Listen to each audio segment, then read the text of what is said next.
I got another video for you guys showing you guys how to change the battery on the newer key fobs for the Acuras.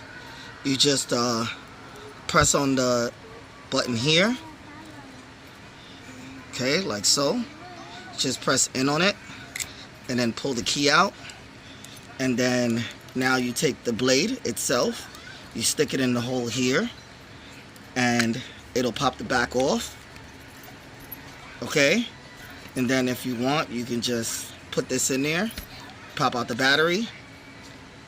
It's a CR2032 battery, so you just take the new battery that you get, slide it in, take the back, put it back on, push it down, snaps right in place, take the emergency blade, slide it in, and that's it.